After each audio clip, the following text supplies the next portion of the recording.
36 coat देवतांचे अधिपती देवराज देवेंद्र काशी क्षेत्री.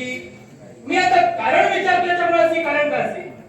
सध्याचं जे वातावरण त्या वातावरणानुसार तुम्ही आला आणि म्हणून कारण विचारणं भाग पडलं. पहिली देवता येऊन गेली त्याच्यासाठी झाला की फक्त आम्हाला दर्शन देण्यासाठी आला? मला वाटतं आता बारकाईनं विचार केला तुम्ही म्हणत आहात त्या वातावरणाचा, तर त्यांनी जो वेळ घालवला हा नाहक वेळ घालवलेला आहे. एवढी गरज नव्हती, पण चाललेलं आहे याची सुद्धा परिमिती प्रत्येकाला लक्षात घ्यायला हवी. देवेंद्र महाराज ते नाव तुमचं पुढे करत होते आणि वेळ घालवत होते म्हणून विचारलं. आता मी असं म्हणणार नाही की त्या देवतेची ती सवय आहे, कारण ती सवय माझी नाही. माझ्यात सद्गुण एक लपलेला आहे. स्वतःची चूक स्वतः कबूल करणं हा सुद्धा प्रत्येकाचा सद्गुण आहे. तो मानवाचा असो वा देवतेचा असो कुठल्याही तत्वाचा असो. मग आता त्यांनी जे शब्द बोलले देवराज यांची आज्ञा होतीच, पण मी असं का म्हणालो? निरर्थक वेळ वाया घालवला, वातावरण आता बिघडलेलं आहे. आणि त्यातल्या त्यात माझ्या शिवशंकराचा मी विचार करतोय. या वातावरणापेक्षा माझ्या शिवशंकरांची परिस्थिती आता बदलत चाललेली आहे. ती बदलता कामा नये. माझ्या शिवशंकरांचं जर वातावरण जर चांगलं राहिलं तरच आम्ही चांगले राहणार. मग आताचं वातावरण आम्ही घडवूया की बिघडूया तुम्ही सांगा. नाही, तुम्ही आता हे वातावरण मिटवणार आहात की पेटवणार आहात तुमची तयारी सांगा. तुम्ही जे काही घेऊन आला असाल त्याच्यावर मला ठरेल. तुम्हाला मिटवायचं असेल मी मिटवायला तयार आहे, तुम्हाला पेटवायचं असेल मी पेटवायला तयार आहे. तुम्ही काही घेऊन आला असाल. मुळात आधी सुरुवात सांगतो, मला घेऊन यायची सवय नाही. मला घेऊन यायची सवय नाही. आणि दुसरा विचार केला तर जसा प्रसंग असेल तसा मी सुसंग आहे. मग कुठल्या गोष्टीची गरज भासेल ती गोष्ट मी निर्माण करूची माझ्या शक्ती आहे. मग निर्माण करण्याची शक्ती असल्यामुळे मी वातावरणाला सुसंग राखतो. मग आता तुम्ही नेमके कोणत्या वातावरणाला अनुसरून घेत आलात? एकच वातावरण. म्हणून तुम्ही बघा म्हणालो या वातावरणापेक्षा मला माझ्या शिवशंकरांचं वातावरण बिघडता कामा नये. आणि त्यांची आताची सद्यस्थिती मी जाणतोय. ते आता मंदार पर्वतावर कंटाळलेले आहे. त्यामुळे त्यांना लवकरात लवकर इथे कसं आणायला हवं याच्यावर माझं लक्ष आहे. आणि त्यातल्या त्यात आता तुम्ही आमच्या अधिकारात ढवळाढवळ करत आहात. म्हणूनच आमच्या अधिकारात आपण ढवळाढवळ करू नये. हे आपलं कार्य आपण बंद करावं. तुमची इथे येण्यामागची दोन कारण आहेत.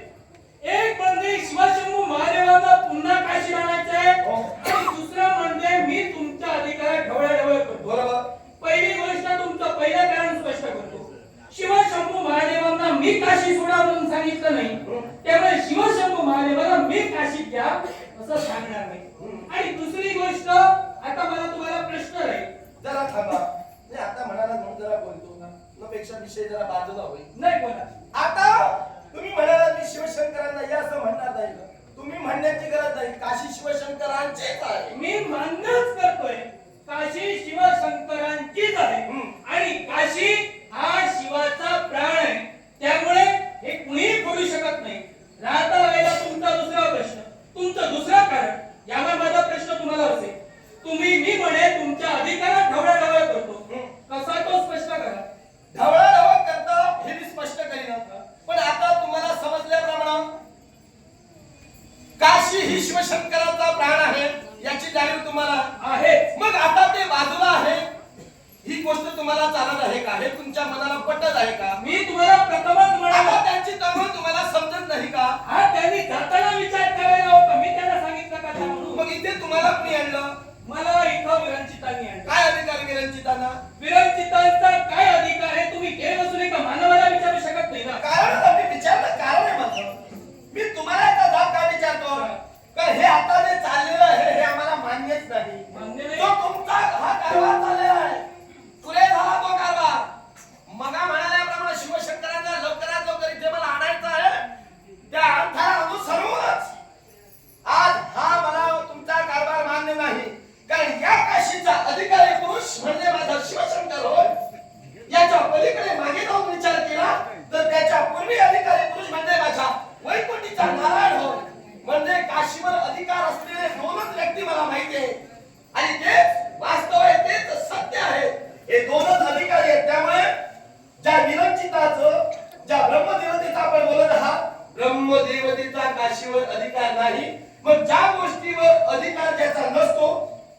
दुसऱ्याला देण्याचा अधिकार नाही. आणि जरी का त्यानं आपल्या विचारानुसार जरी का दिला तरी तो आम्हा देवतांना तरी आता मला तरी तो मान्य नाही.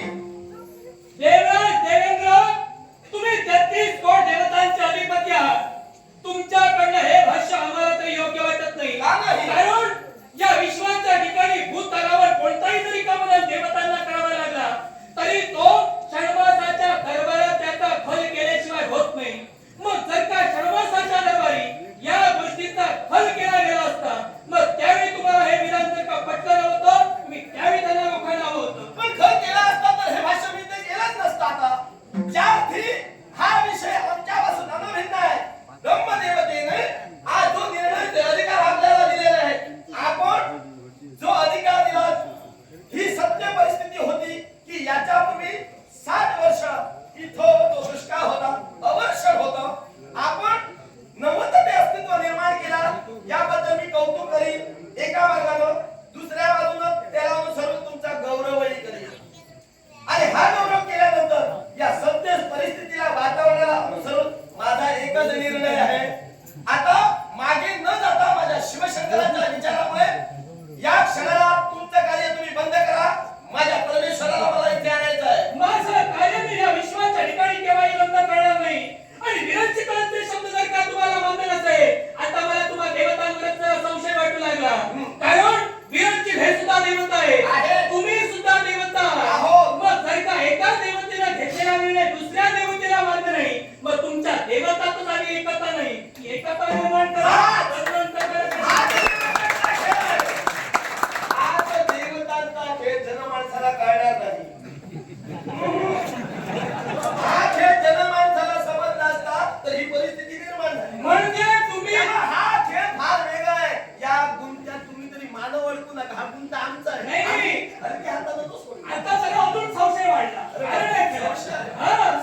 कारण हा तुम्ही म्हणे देवतांचा खेळ आहे, याच्यात मानवाला अडकू नये.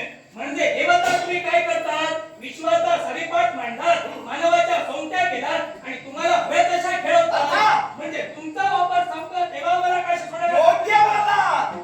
योग्य नाही. मानव हा देवतांच्या हातील कठपुतली आहे. हे राजा, मानव हा देवतांच्या हातील कठपुतली आहे. ज्या पद्धतीने ती देवता त्या मानवाला हसवेल, नाचवेल, खेळवेल आणि त्याचा जीवनाचा रंगपट त्याला उधळवता देईल, तसंच त्यानं वागावं. आणि आज तुमची मर्यादा कुठेतरी बाहेर जात आहे, म्हणूनच त्याचा त्रास आम्हाला होतोय, आमच्या शिवशंकराला होतोय. म्हणूनच माझी आग होते, माझा कोप होत आहे. देवता जर का मानव जर का देवतांच्या कठपुतल्या असतील तर मी माझी मर्यादा सोडूच शकत नाही. कारण कठपुतल्याला जशी मोठे देवता हलवतील, आम्हाला तसंच हलवावं लागेल. देवताने आम्हाला हलवलंय आणि आमच्या मर्यादा वागवल्या. मग आता ही जागा मी तुम्हाला सोडायलाच हवी. ही जागा मी सोडणार आहे. मग आज माझा कोप काय, माझा राग काय, याचा परिणाम काय आहे, याची अनुमती तुम्हाला दिल्याशिवाय मी तो माघारी जाणार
Thank